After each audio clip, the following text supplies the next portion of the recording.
Salut tout le monde, j'espère que vous allez bien. Alors aujourd'hui, je suis de retour après 4 ans d'absence pour une vidéo maquillage, bien sûr. Alors aujourd'hui, j'ai décidé de vous faire une revue et démo du fond de teint de Pure Cosmetics, qui est le 4 en 1 Love Yourself. C'est un fond de teint que j'ai essayé dans mon Glam Bag de Ipsy. Et ce que j'ai remarqué en fait du fond de teint qui me donnait envie d'acheter le format régulier, c'est qu'après plusieurs utilisations de ce fond de teint-là, ma peau, qui a une texture quand même assez rugueuse, s'est vraiment améliorée. Donc je trouvais que j'avais moins de rougeur et que j'avais moins de texture là, au niveau des joues ici. Je ne sais pas si vous pouvez voir. Donc, je pense qu'on le voit quand même assez bien. Et la première chose que j'ai remarqué quand j'ai reçu le fond de teint, c'est que sur la boîte, il est mentionné que le produit contient un acide alpha-hydroxy, donc AHA. Et ça, en fait, c'est un produit que vous pouvez retrouver dans vos soins de la peau et qui va vraiment justement aider au niveau de la texture de la peau. Aussitôt que j'ai vu en fait qu'il y avait ça dans les ingrédients, j'ai tout de suite caché que c'était exactement pour ça que le fond de teint améliorait vraiment la texture de ma peau. Ce qui est important de savoir par rapport à cet ingrédient-là, c'est que si vous utilisez un soin de la peau qui contient cet ingrédient-là, ou encore, par exemple, ce fond de teint-là, c'est vraiment important de protéger votre peau du soleil. Comme vous pouvez voir, le fond de teint vient dans une petite bouteille comme ça, en vitre. Vous avez une petite pompe, ce qui est bon de savoir parce que c'est pas tous les fonds de teint qui ont une pompe comme ça. Mais aussi, si on ouvre la bouteille, il y a quelque chose d'un peu particulier que j'aurais pas su en fait si j'avais pas vu de vidéo avant de l'acheter. C'est qu'il y a un petit applicateur comme ça ici.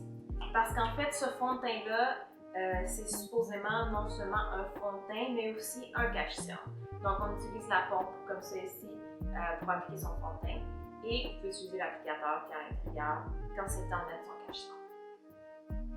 Donc, comme le fond de teint est supposé faire les deux, aujourd'hui, je ne vais pas utiliser de cache-cerne séparé, je vais utiliser vraiment l'applicateur comme au niveau des cils. Donc, je vais commencer par préparer ma peau avec mon hydratant quotidien qui est le Neutrogena Hydro Boost.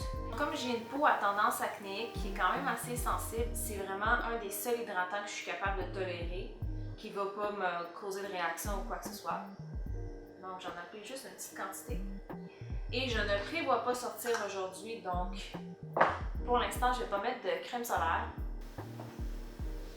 Donc, je vais en appliquer un petit peu comme ça ici sur ma main.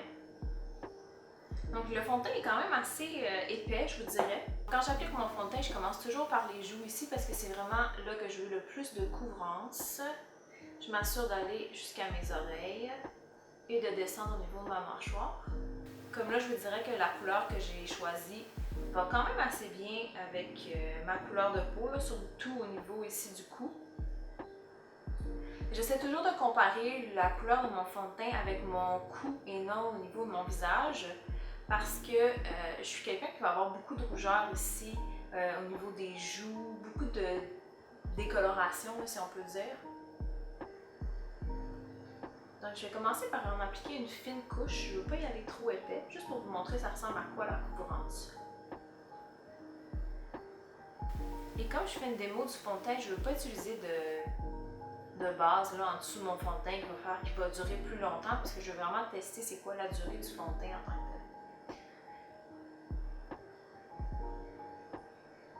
tel.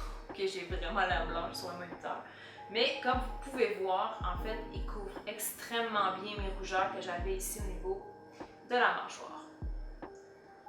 Puis comme c'est un cache-cerne aussi, je vais quand même en mettre un petit peu ici sur ma paupière. Ça me stresse vraiment pas plus qu'il faut. Mais je vais peut-être rajouter un petit peu de fond de teint au niveau de la cerne pour diminuer la couleur. Une deuxième couche. Donc je l'ai testé un petit peu au courant de la dernière semaine. Et selon moi, la meilleure façon de l'appliquer, c'est vraiment avec une éponge comme ça. Parce que je trouve qu'en fait, quand on utilise un pinceau, des fois je trouve que ça laisse un petit peu des marques. Et j'aime un petit peu moins ça. Donc je m'assure de descendre quand même un petit peu plus bas que la mâchoire pour que ça se mélange bien. Peut-être qu'il est un petit peu jaune sur ma peau. quand même un teint assez jaune, donc c'est surprenant. Et à titre informatif, la couleur que j'ai pris, c'est la couleur LG4. Donc, qui est une couleur chaude. En fait, si vous allez voir sur leur site, vous allez voir qu'ils ont beaucoup, leur range de couleurs est comme gigantesque. Ok, alors on va tester le petit applicateur au niveau des cernes. Donc déjà, si je compare l'applicateur à celui du cache-cerne Fit Me de Maybelline, la pointe l'éponge en fait est un petit peu plus rigide, je dirais. Donc j'ai vraiment aucune idée si je suis en train d'en mettre trop. Il y a quand même des bonnes chances. Donc j'ajoute un peu de couvrance au niveau des cernes. Et ici aussi à côté de mon nez parce que ça a tendance à bouger plus, puis j'ai plus de rougeur ici au niveau du nez.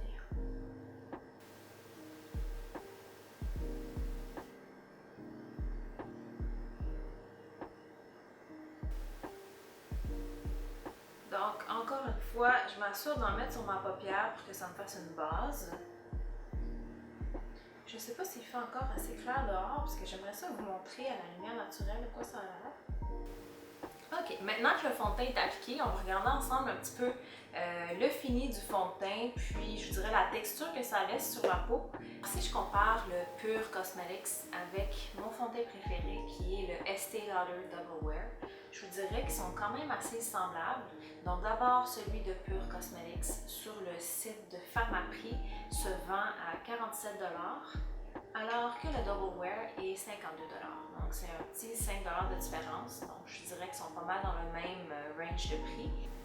Le Double Wear, je l'aime beaucoup parce que c'est un fond de teint qui va avoir beaucoup de couvrance sans être trop épais sur la peau et qui est surtout de longue durée. C'est pratiquement l'un des seuls fonds de teint que je vais mettre avant d'aller travailler.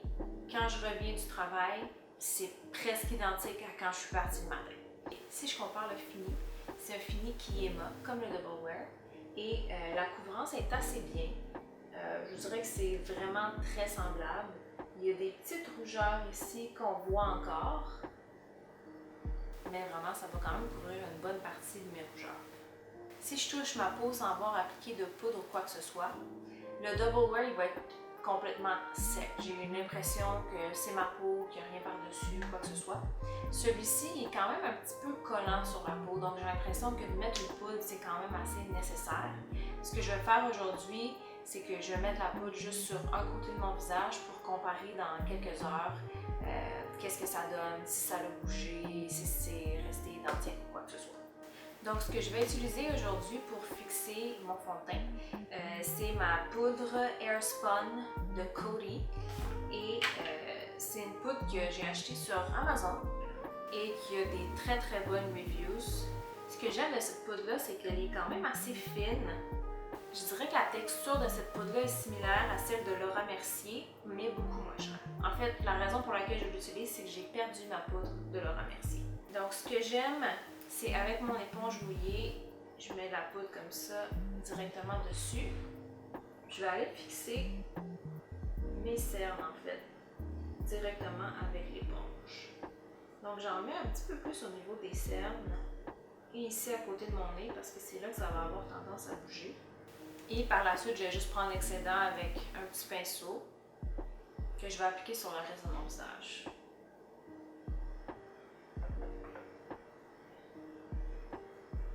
S'il vous plaît, ne remarquez pas mon miroir cassé. Donc, je vais compléter mon maquillage, puis après, on va aller voir de quoi ça a l'air à la lumière naturelle. Alors, maintenant que j'ai terminé mon maquillage, malheureusement, il est trop tard pour aller voir à la lumière naturelle parce qu'il est maintenant 8h09 p.m. et la lumière est vraiment faible à l'extérieur. Je vais quand même vous montrer le résultat final. Vous pouvez voir à droite mon visage avec le maquillage complet. Le fond de teint a quand même une très bonne couvrance, ça cache complètement mes rougeurs. Bonsoir. Alors, ça fait maintenant 8 heures que je porte le fond de teint. Donc, je vais qu'on regarde ensemble de quoi ça a l'air maintenant, 8 heures plus tard. Si je sors mon miroir, en passant, on est l'été, il fait 85 degrés ici à l'intérieur. C'est quand même assez humide que j'ai comme des frisottis dans les cheveux. Et je vous dirais que le fond de teint en tant que tel, au niveau de la mâchoire et des joues, on voit un petit peu plus les rougeurs, mais c'est vraiment pas si mal. Au niveau du front ici, dans les côtés, ça garde quand même assez la couvrance, mais c'est vraiment au niveau de la zone T et même ici en fait sur mes pommettes qu'on voit en fait que ça tient un petit peu moins bien. Donc je sais pas si je l'ai déjà mentionné, mais j'ai une peau mixte à grasse, je vous dirais. Donc c'est sûr que pour moi la zone T, ça va commencer à devenir huileux. Puis on le voit probablement très bien à la caméra. Je vois qu'il y a du reflet là, ici à ce niveau-là. Si par exemple je portais mon fond de teint habituel, donc le Double Wear, je sais que ça resterait vraiment plus longtemps sur ma peau. Mais si je compare à d'autres fonds de teint en général, c'est quand même un très bon résultat. Honnêtement, je serais pas vraiment gênée de sortir de chez moi comme avec ce look-là. C'est sûr que ici, au niveau du nez, c'est un petit peu moins beau. On voit un petit peu plus les rougeurs. Mais sinon, c'est vraiment pas trop mal. En fait, honnêtement, je suis vraiment surprise que mes sourcils soient restés comme aussi beaux, aussi longtemps. Mais tu sais, de façon générale, tout mon maquillage a bougé. En comparaison avec mon sans maquillage à gauche et complètement maquillée à droite, c'est comme un petit peu un entre-deux. Ça couvre quand même une partie de mes rougeurs sur la mâchoire. Alors, c'est ce qui complète ma vidéo. Si vous avez aimé ça, n'oubliez pas de vous abonner et on se revoit dans une prochaine vidéo. Bye bye!